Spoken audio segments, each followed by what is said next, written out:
Merci, Monsieur le Président. Donc, je vais aborder cet aspect d'approche thérapeutique des troubles neurologiques fonctionnels, du point de vue de neurologue. Et comme vous le savez très bien, cette approche thérapeutique pour ce trouble neurologique fonctionnel passe par trois étapes importantes. C'est-à-dire, le premier, c'est de diagnostiquer et de bien expliquer aux patients ce trouble neurologique fonctionnel.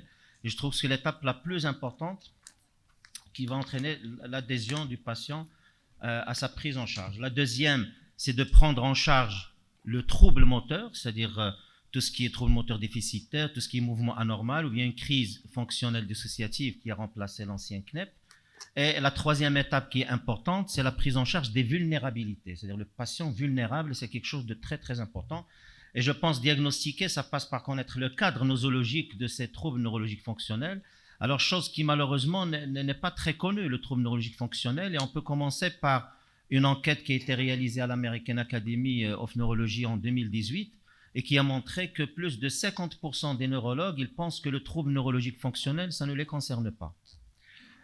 Une enquête en France par l'équipe de Dr Garcin, et qui est connue un peu dans le trouble neurologique fonctionnel, qui a montré qu'il y a plus de 80% qui ne connaissent pas un peu cet aspect ou bien qui ne sont pas à l'aise à avoir des malades avec troubles neurologiques fonctionnels.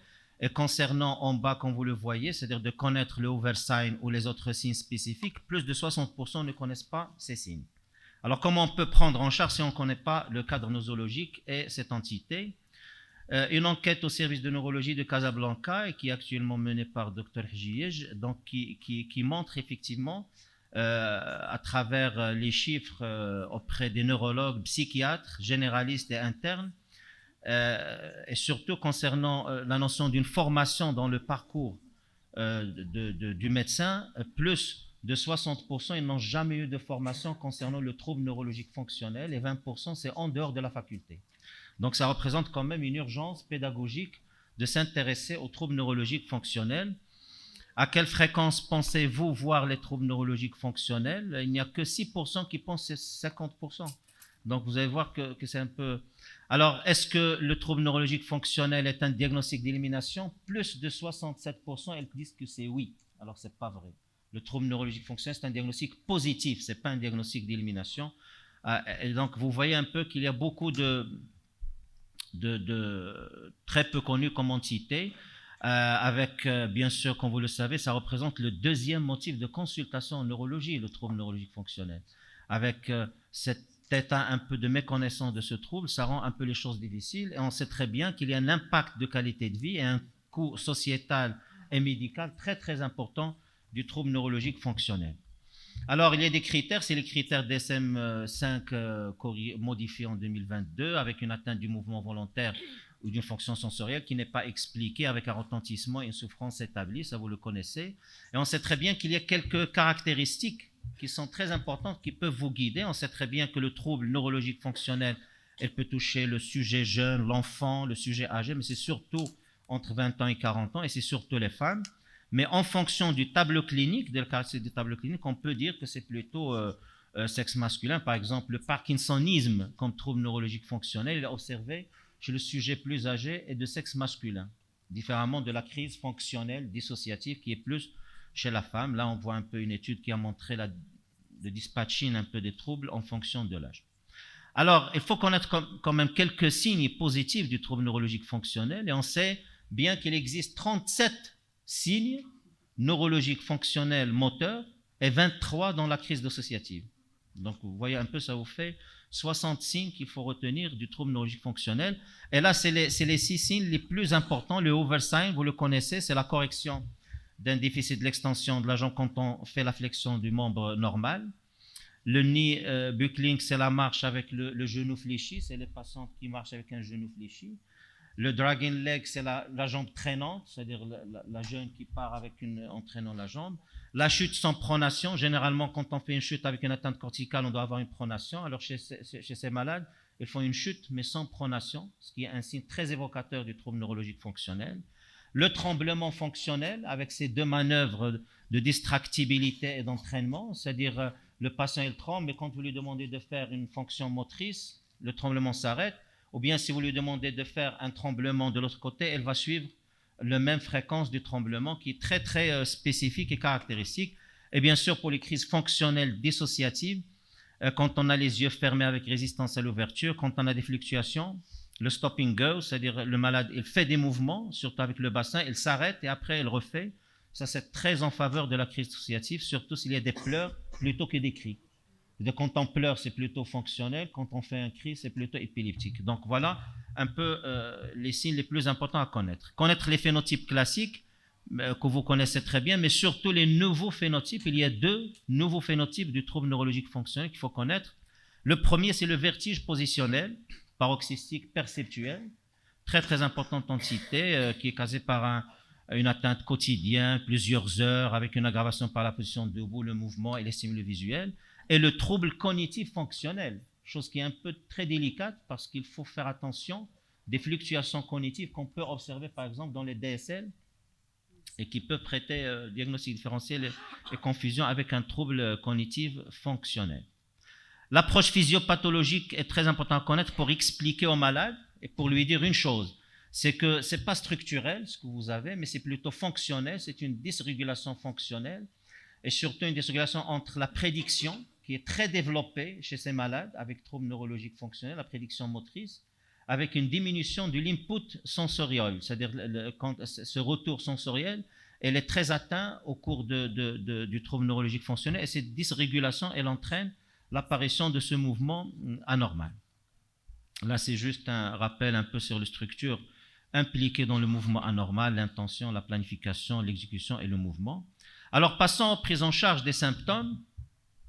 Alors, un traitement efficace, il passe par une communication bidirectionnelle, c'est-à-dire qu'il faut que le malade soit conscient de son trouble. Il faut l'impliquer dans sa prise en charge, son traitement, et il faut lui expliquer le diagnostic, pas en lui disant, c'est ce qu'on fait souvent malheureusement, vous n'avez pas d'AVC, vous n'avez pas de sclérose en plaques, vous n'avez pas de tumeur et vous n'avez pas d'abcès. Donc, vous voyez, donc vous n'avez pas tout ça, donc vous avez quelque chose, un trouble neurologique fonctionnel. Donc, alors qu'il faut poser le diagnostic et expliquer au malade par les signes positifs. Normalement, il faut lui dire, vous avez ce signe de chute des membres sans pronation, c'est un signe qui est spécifique du trouble neurologique fonctionnel, et surtout de lui dire qu'on connaît maintenant ce que vous avez comme pathologie, vous avez quelque chose qu'on peut traiter, donc ne jamais passer par le diagnostic d'élimination, il faut passer par le diagnostic positif de ce trouble. Alors, c'est une prise en charge qui doit être personnalisée, c'est-à-dire en fonction du type de trouble, du sexe et de l'âge du patient.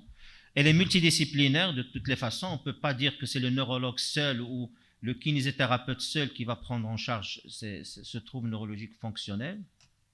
Et bien sûr, une notion très importante, c'est qu'il faut toujours traiter les affections associées. C'est-à-dire, c'est là une migraine, c'est là une anxiété, une dépression. Il faut toujours traiter les affections coexistantes. Alors, quel est l'état des lieux sur la prise en charge? Il n'y a pas beaucoup d'études dans ce domaine de troubles neurologiques fonctionnels. On peut dire qu'il n'y a qu'une 50aine d'études actuellement, dont un tiers sont en cours. Donc, on n'a pas beaucoup de données. La difficulté dans ce trouble neurologique fonctionnel, c'est qu'on n'a pas d'échelle d'évaluation. C'est-à-dire, ce n'est pas comme le Parkinson, on a le PDRS, ce n'est pas comme la sclérose en plaques, on a le DSS. Dans le trouble neurologique fonctionnel, comment vous pouvez évaluer l'efficacité de votre prise en charge? Donc, il n'y a pas vraiment d'échelle qui va vous permettre de voir clair. Alors, première, c'est la physiothérapie. C'est un travail de réentraînement au mouvement et de réapprentissage. Il faut éviter toujours de commencer par les exercices qui mettent en difficulté, en échec le patient, parce que ça va le traumatiser encore plus. Et commencer par des techniques simples. Il faut limiter les aides techniques. Et c'est une physiothérapie qui peut être faite soit en ambulatoire, soit en hôpital de jour. Il y a la rééducation vestibulaire, surtout pour les vertiges perceptuels positionnels, l'ergothérapie. La psychothérapie, je pense qu'on va avoir un topo dans ce sens, c'est l'avis du psychiatre, et surtout les thérapies cognitivo-comportementales dans les crises dissociatives fonctionnelles qui ont démontré une grande efficacité dans ce tableau clinique. Alors, les autres thérapies, rapidement, la thérapie métacognitive, la psychoéducation, la psychédélique, c'est-à-dire en utilisant un peu des substances hallucinogènes, en se basant sur ce phénomène de top-down et de bottom-up qui est un peu altéré et qui a démontré dans certains centres une efficacité. Après, il faut modifier les croyances des patients. Comment on peut modifier les croyances? En les prenant en vidéo au cours de la nuit, c'est-à-dire un malade tétraplégique, paraplégique, la nuit avec la vidéo, il va voir qu'il peut bouger les jambes, il peut bouger les membres, et après il faut regarder cette vidéo avec le patient pour lui montrer que c'est des choses qu'il peut faire. Et effectivement, dans certaines équipes, ils ont démontré que ça donne un effet positif chez le malade. Parfois, on peut utiliser le bloc moteur avec de la lidocaïne, surtout dans les dystonies fixées. Et ça a démontré dans certaines équipes une efficacité chez les malades, parce que ça permet de relâcher le membre. Et le malade, il croit après qu'il peut rester sans être dans cette dystonie un peu fixée. Le régime cétogène, il y a une seule étude en cours, mais on ne sait pas quel est le rationnel. Donc ne me demandez pas ça, en attendant que le travail soit publié. On ne sait pas quel est le rationnel, mais il y a une étude en cours du régime cétogène dans les crises fonctionnelles dissociatives. Le traitement psychopharmacologique, la seule chose qui est sûre, c'est qu'il ne faut pas traiter par les antiépileptiques, donc ça ne sert à rien. Et dans le vertige, il y a les inhibiteurs sélectifs de la recapture de sérotonine et les inhibiteurs de recaptage sérotonine qui ont démontré une efficacité. La stimulation magnétique transcrânienne, la toxine botulique, l'hypnothérapie et les sédations thérapeutiques qui peuvent un peu être utilisées. Ça, c'est l'algorithme qui a été publié dans un article de Carl Tout-le-Monde et qui résume un peu cette prise en charge avec les différentes techniques, soit en ambulatoire dans les formes légères, soit en hôpital de jour dans les formes sévères à modérées ou très sévères en hospitalisation complète. Dernière, en 2 diapos, c'est la prise en charge de la vulnérabilité. Et là, vous connaissez le système des 3 P, c'est-à-dire le facteur prédisposant, le facteur précipitant et le facteur perpétuant. Et là, la métaphore du vase, elle va très bien avec ces 3 P. C'est-à-dire le facteur prédisposant, c'est les gouttes qui remplissent ce vase depuis longtemps. L'enfance, les traumatismes, tout ce que vous voulez. Après, le précipitant, c'est les 2 gouttes qui vont faire déborder le vase. Mais le problème, c'est qu'il faut traiter les facteurs perpétuants pour que le vase ne se remplisse pas encore. Et le perpétuant, ce qu'on a découvert, c'est qu'il y a 2 facteurs perpétuants très importants, c'est le médecin et l'administration, qui sont les 2 facteurs perpétuants. On peut discuter ça après. Le médecin par un mauvais diagnostic, l'administration par les mutuelles et tout ça. Alors, en conclusion, le trouble neurologique fonctionnel reste quand même fréquent, mais très peu connu, malheureusement. Ce n'est pas de la simulation, ce n'est pas de la folie, c'est important. Donc, un trouble neurologique fonctionnel, ce n'est pas de la simulation. C'est une urgence pédagogique pour l'insérer dans les programmes de formation.